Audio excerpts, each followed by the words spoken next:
Good morning. Welcome to the Celtic Way Morning Briefing Live.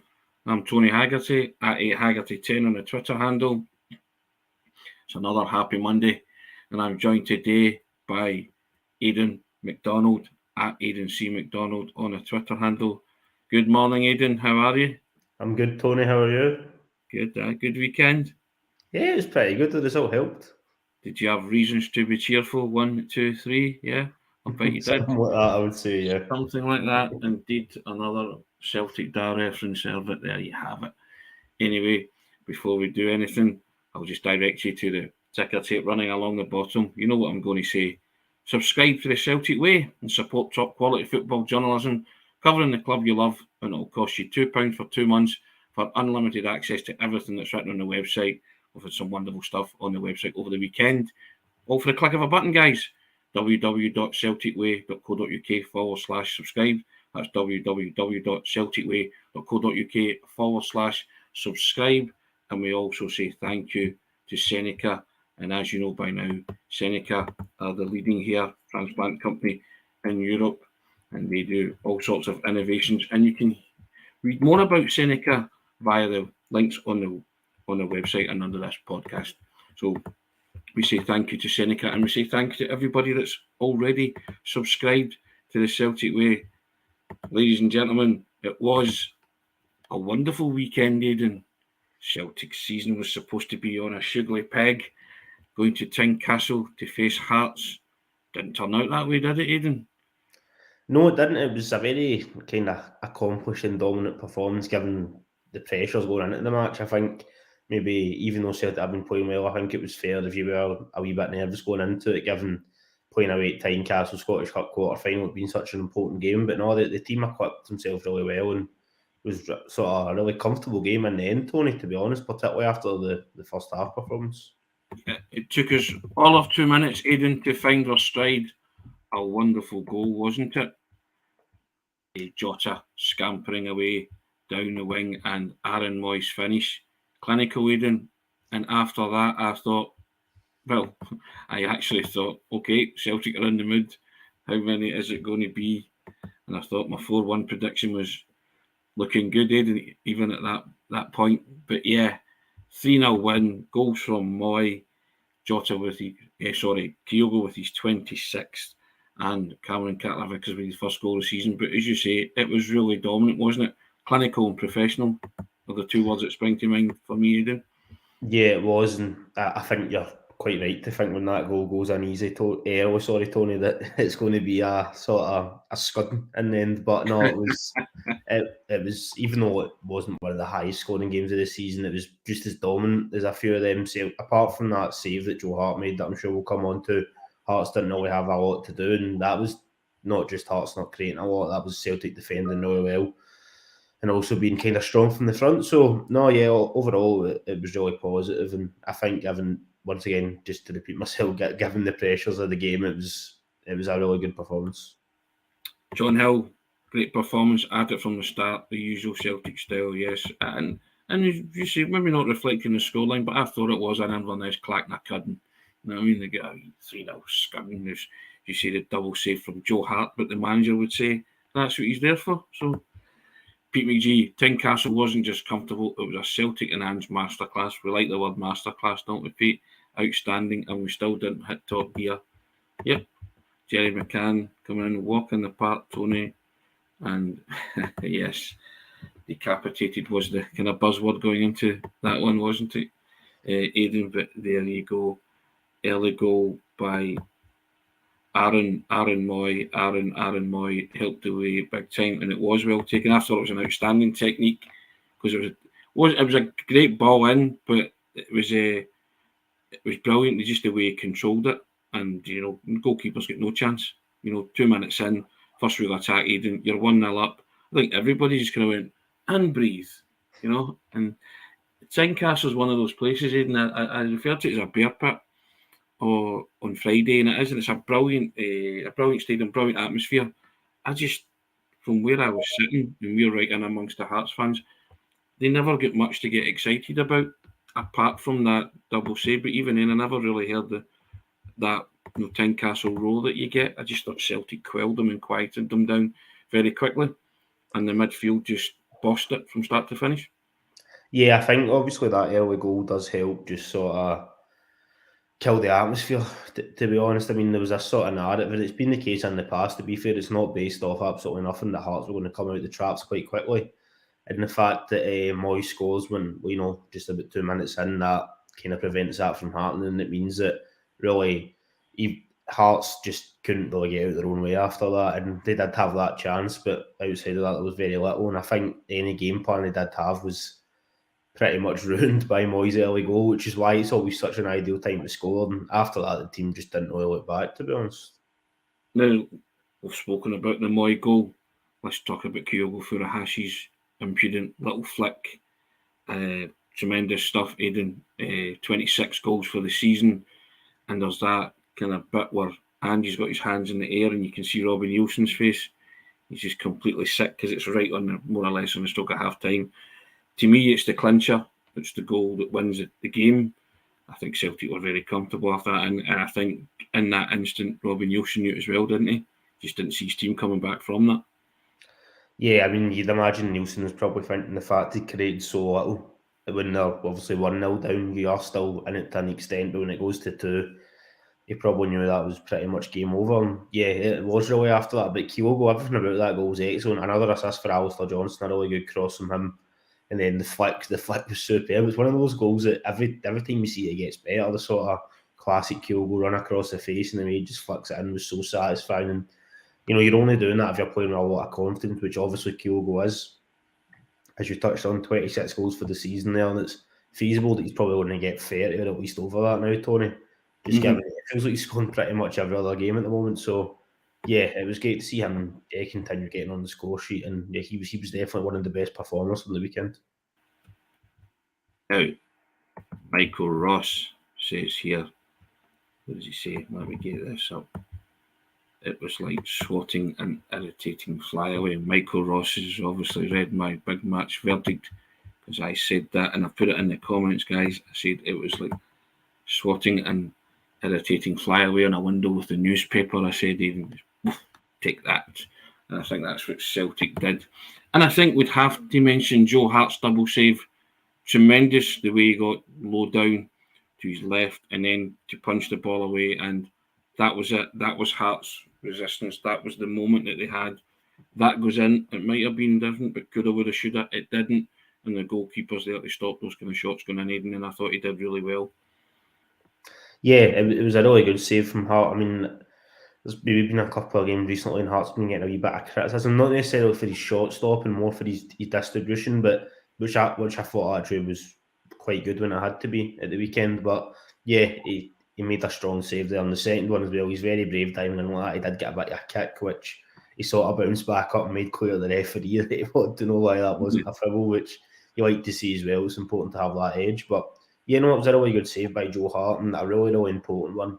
Sort of moment you'll probably look back at the end of the season if Celtic do potentially win the Scottish Cup along with the league.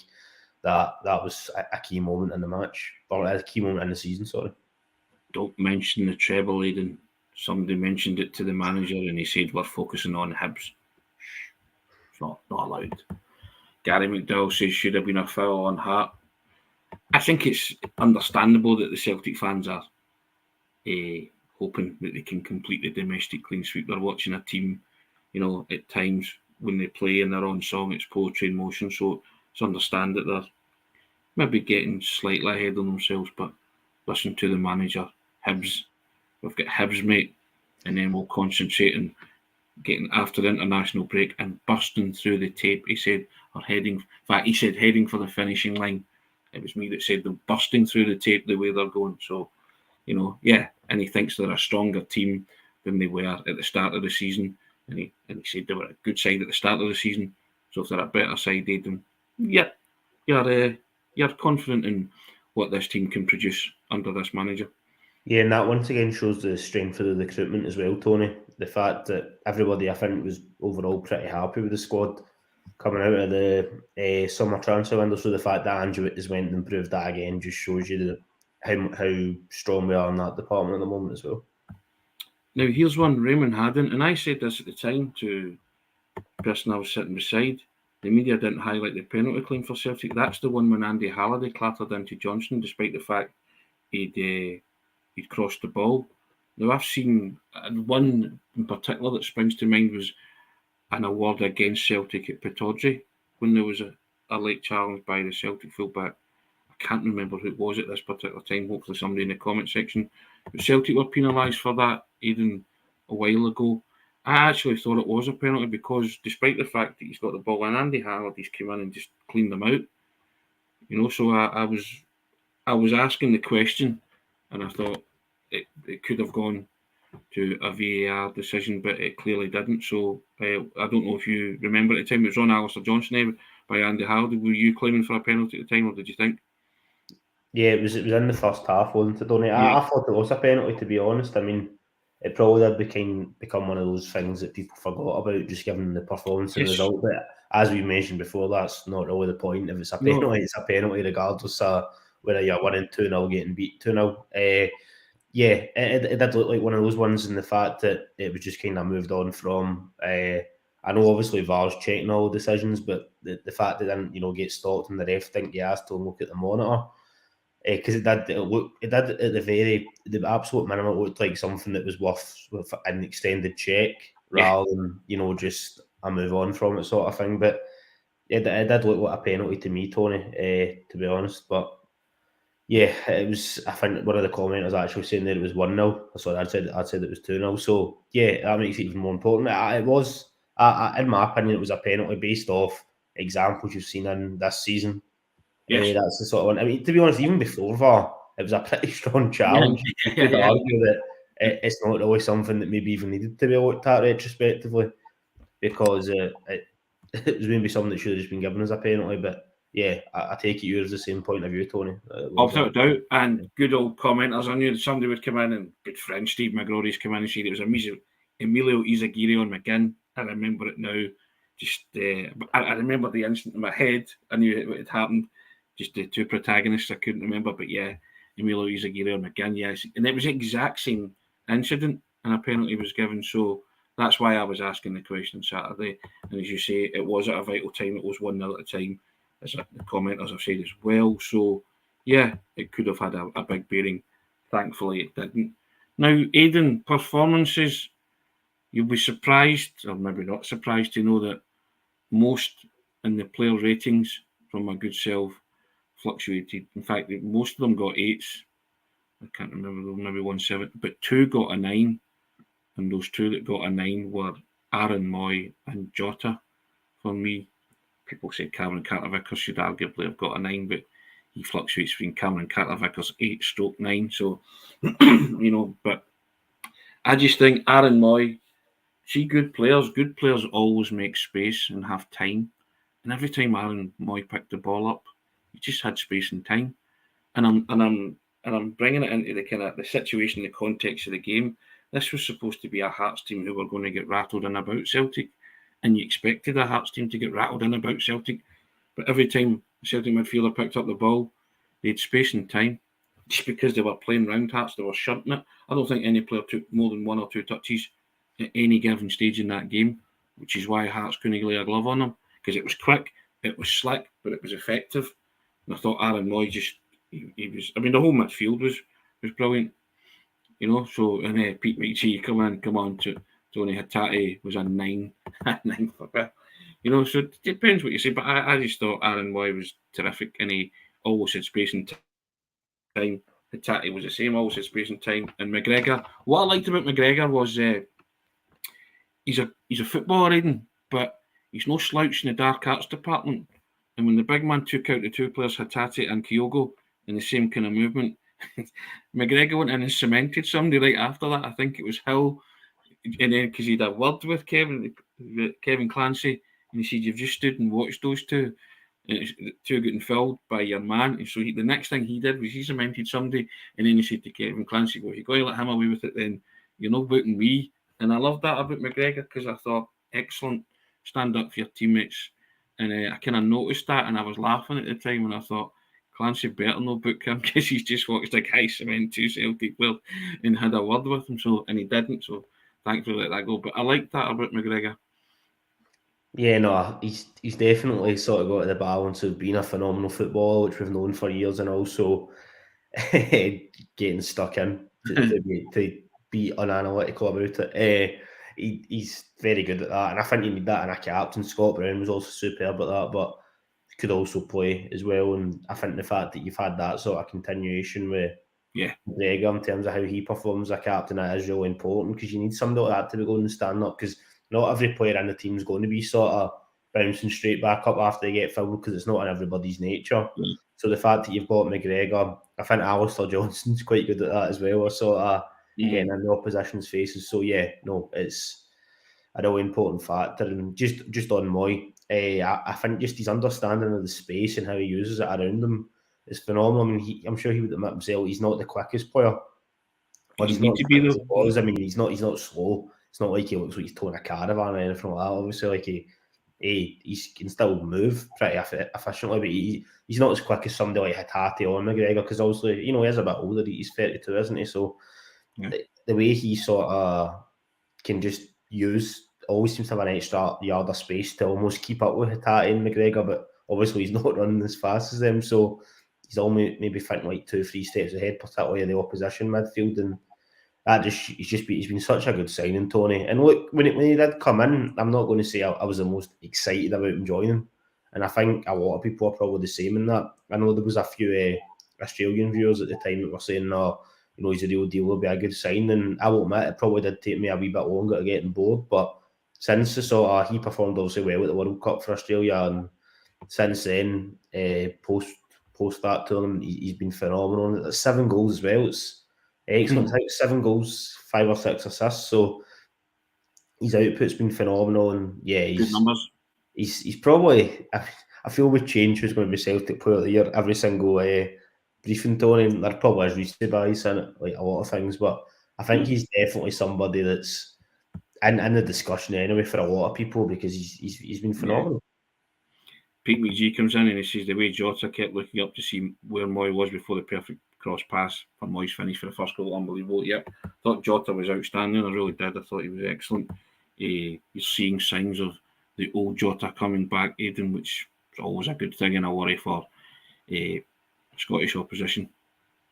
Yeah, and I think I know with like Jota this season there has been a bit of debate about whether he's been as good as last year, but I mean, I know it's not all about numbers, but if you do look at the stats, I think he's like 10 goals, 9 assists, and he get 13 goals and 14 assists last season. Now I know he did have a bit of a significant spell out last year, round about kind of Christmas and not Christmas, New Year, at the end of last year. I think it was or the end of 2021. Sorry, the kind of winter period in last season, if I'm wording it correctly. I think he has I think he is pretty near that stage. He's maybe not been as effective all the time, but just when I was looking at his numbers, he's not that far off, and I think it's feasible he probably gets 4 more goals this season and 4 more assists, Tony. I don't think that's unrealistic given the sort of numbers he's been putting in recently. So I don't think he's actually that far off, really, how he was performing last season, to be honest. But I think what the difference is, there's so many players performing well for Celtic this season, whereas at times last year it maybe felt like Jota was carrying the team, Kyogo was carrying the team, then maybe that spell sort of after the winter break, Haggerty, Giakoumakis, whereas the whole team's sort of playing well now, so maybe sometimes he's going to be a bit more unnoticed, or he's not having to sort of win a game himself, because he's got plenty of teammates around about him that can carry him to that. So I just wanted to touch on that. I think his actual numbers are relatively similar at the moment, to be honest. Indeed, Aidan, that's a good shout. And also, I tell you what, I really liked as well. Didn't like the fact Starfelt went off injured. Yeah, wasn't happy with that. That was a shame. But yeah, manager said he'd spoken about it before the game and everything. But I really liked Kobayashi when he came on. He took one out of the air with his knee at one point, and I was like, wow. I mean, it was like hurtling towards him, and you're thinking, okay, how's he going to cope with this? Toffee just brought it down in the thigh, and he was just like, and away he went. And I'm thinking, you'll do for me, big man. He just strolled that, and he didn't look, didn't look uncomfortable at all. Looked as if he'd been playing alongside Cameron Carter-Vickers for the whole season, and I really like that, because that's a difficult situation to come into, despite the fact that you're 2 up, but you think if Hearts see that, they think, right, let's test him. Didn't test him at all, and if they did test him, big man was unflappable. He was just like, no problem, spraying it about. Thought he was excellent when he came on, and and if he is to play, and Carl Starfelt's absent for any length of time, I'm not worried about that. Yeah, no, obviously it is a small sample size with Kobayashi, but we discussed previously that we really liked how he'd performed against St Mirren and Morton. I think it was in his previous two games, and he was really good at the weekend. That one you sort of talked about with him taking a his knee, it was a phenomenal bit of play. He looks a really tidy footballer. Yeah. Obviously, he's not really been put under a lot of defensive pressure yet, is maybe something you could say, but I'm sure if he does get on the team, that will come. But yeah, the fact Starfelt going off is a bit of a blow, but Kobayashi coming on and putting in a good performance was really important and good to see. Hopefully Starfelt is going to be okay, but I don't think there'd be anything wrong with playing Kobayashi on Saturday against Hibs, and then it's the international break anyway after that, just to give Starfelt a wee bit of healing time. If it is an injury, obviously he could be called up with Sweden, Starfelt. I'd imagine he probably will be if he is available because he's been playing really well for Celtic this season. But I don't think there's anything wrong with playing Kobayashi against Hibs. That's probably another game that would suit him. It'll be quite open. He'll maybe have more chance to sort of showcase his passing skills. But yeah, no, he looked really accomplished, and yeah, it's been 3 sort of solid appearances so far for him for Celtic. I would say. And Kevin Ferrier comes in and says, Tony, remember last week we discussed who hadn't scored yet? And we said Big Cameron, Carter Vickers. Then he goes and scores at the weekend. Big Cameron, Carpet Slippers, as he's affectionately known amongst the Celtic supporters. He looked delighted to get his goal, didn't he? He was really, really chuffed with himself when he scored, and quite lightly. Good on him. But just another impressive display for his highlights or showreel, Aidan. I mean, you said it before, you just run out of superlatives for the big man, and he's just calmness personified. And I think having him at the back of the pack's just a real reassuring presence, and he's just a consistent and solid performer every weekend, isn't he?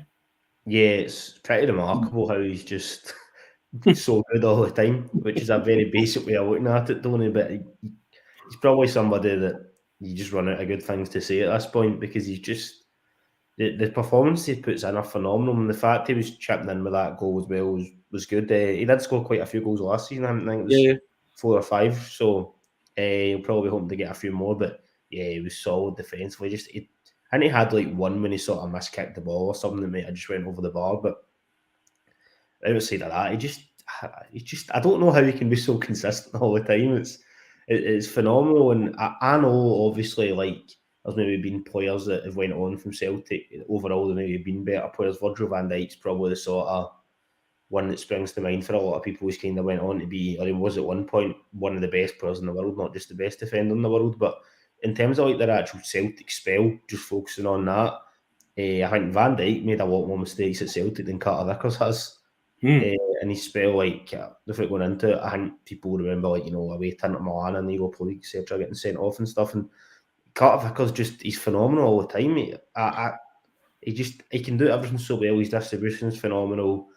His sort of positional awareness is excellent. He wins basically every challenge, every header, and he can also chip in with a goal as well. There just seems to be nothing he can't do, and I just really hope that he's something we can hold on to past the summer, even if it's just for another season, because he's such an important player, and he's got the leadership role as well. We've seen that when he took the captaincy for a spell when McGregor was out. He was really, really important in that. So yeah, he can I've got nothing but good things to say about him, Tony, I've got to say. Best defender in Scotland. If the manager says you want to talk about that, we'll have a discussion. You know what I mean? So yeah, I quite like that on Saturday when the manager said that, because he was Pete McGee saying good point regarding Virgil van Dijk. Aidan, yes, indeed. Now, Kyogo does what Kyogo does, 26 for the season. Pick a number, any number. We'll see what happens at the end of the season with Kyogo. Aidan, he's just one of those players who clearly believes he's going to score every time he takes the partner. Yeah, he's another one that seems he just can't do anything wrong at the moment. I mean, he's just phenomenal all the time, and he was a nuisance for that Hearts defence the whole game. The sort of positions he was getting in, his movement looked threatening, and yeah, his finishing has improved. I would say even really since the World Cup break. he seems to be a lot more clinical. And I think when we were doing like predictions for goals, I know Sean put them up online. We sort of made them at the start of the season. I think I'd said 35, I think. And I think that's there's a good chance of that happening, to be honest, because he just seems to be scoring all the time, Tony. And he's going to get a lot of chances. That's just the nature of the way Celtic play. So every single game he plays, he's going to get plenty of opportunities. So I don't think it's unrealistic. And that would be the most in a season since Dembele in 2016. And I think in any recent campaigns, it's still Griffiths has got the most with that 40 in the season. But obviously, he was kind of carrying the team that year. So the fact that Kyogo's still putting up 26 goals when there's plenty of players that will, I'm sure, be sitting on double digits at the end of the season's arguably just as impressive, to be honest. But yeah, you've been in phenomenal form, Tony, and just what a sign. Yeah, Kevin Ferrier he said 33. I think I said 36. Aidan went one higher than you. Kaiser, always big with 50 goals, says Kaiser. Robert Gibson says nice wee flick from Kyogo. It was indeed. Pete McGee says he's going for 35. Kyogo, go goals. There you go. FS saying this is the best team to watch since Tommy's Burns team and the treble's on. And Shell Bill says Kyogo could get a brace in the next 5 games. And he's also dug me up for not delivering on a Greg Taylor song. I'm still working on it. Leave that with me. It's not an easy name to rhyme or get something to rhyme with, is it, Aidan? And Steve McGrory making a great point here. There's no penalties from Kyogo either, which is an excellent. Another good point, to be fair, because that is, you'd imagine, like sort of all the recent strikers that have put up really good numbers, particularly Dembele and Griffiths, who just use those 2 examples since I was speaking about them there. They had a good few penalties in that sort of record, so I don't know with Dembele in particular, I think there was at least a few. So the fact that Kyogo doesn't have that probably makes his goal tally even more impressive, Tony, to be honest. Yeah, exactly. I mean, I just thought Saturdays was just a clinical poacher's striker, predator, instinct goal, near post running that flick. I called it impudent because I thought it was quite a wee cheeky number, but just a player in control of the situation and, with real confidence. Chill, pal. Excuses, Tony. Go back to the Greg Taylor. So leave it with me. I'm a busy man. I've got things to do. But hey, I'll put it on my to-do list. Slapping the wrist, Aidan, slapping the wrist. Well, you're old darling. There you go. And Pete McGee says, this team has got me jumping off the sofa more than any since the Lisbon Lion, and that's no mean feat at my age. That's quite a compliment, isn't it, Aidan? That season was akin to the Lisbon Lions. That's lofty praise indeed, isn't it? Yeah, I mean that is phenomenal praise, to be fair, and it is probably the most exciting team I can think that I've seen, just in terms of the way they play. I mean, obviously Brendan Rodgers' team, that sort of whole squad, 3 trebles in a row, winning an invincible treble is pretty phenomenal. Could be something you maybe never always see again. I mean, teams can go unbeaten in a season, but winning the 3 trophies while doing that is phenomenal. But I think in terms of the football, this is definitely, well, I say definitely, I think it's definitely more exciting. Because I think some people would admit, even people that were a massive fan of Brendan Rodgers' style, it was maybe sometimes, particularly in Europe, a wee bit sort of just pedantic in terms of like the way the ball was passed around the back, etc. You're going to be finishing games with high possession rates, but that's because the centre halves were just sort of switching it back and forth. Whereas with Andrew's team, that doesn't really happen. The ball, you see the way Joe Hart throws that out straight away. It's constant for the whole game. So yeah, I think that some of that praise is merited, Tony, because it's a lofty. Some of it is merited, I would say, because the football's been phenomenal. I'll do it about that. Well, Celtic's win on Saturday and put them into the semi-final alongside Rangers and Inverness, and the winners of Ayr United and Falkirk tonight. Sorry, Falkirk, Ayr United will join them, which leads me to, I guess, the question: who does Celtic want in the semi-final, Aidan? Who do you want? So I think obviously in terms of the put you right in the spot. Yeah, I didn't know. I didn't know if you were going to ask me this, Tony, but it's fine. It's all right. I'll deal with it. Basically, I think probably I don't. When I say I want Rangers, I don't mean that out of an arrogance point of view. What I'm saying is, if you look at it, sort of you'd imagine if Rangers were playing, say we drew Inverness, right, and then Rangers were playing Falkirk or something in the semi-final, you would imagine that they would win that game.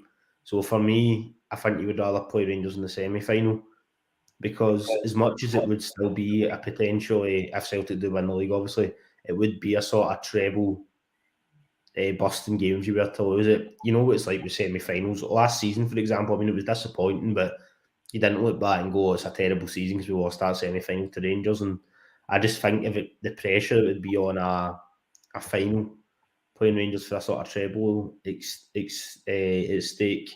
I'm not saying the team couldn't handle it. They've handled a lot of pressure, but I just don't think you would.